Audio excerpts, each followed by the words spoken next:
جیسے کہ ہم نے اپنے پچھلے لیسن میں آپ کو بتایا تھا کہ نون ساکن اور تنوین کے 4 حال یا قاعدے ہیں۔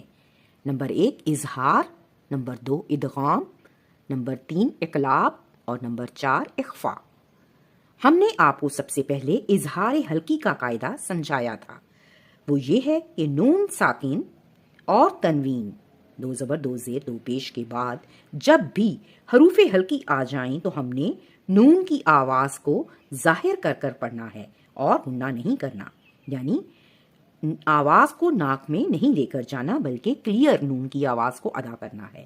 اس اصول کو اظہار حلقی کہتے ہیں۔ اور حروف حلقی کون سے ہیں؟ حروف حلقی 6 ہیں، حمزہ ہا، عین ہا، غین خا۔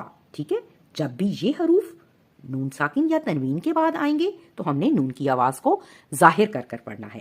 مجھے امید ہے کہ آپ سب نے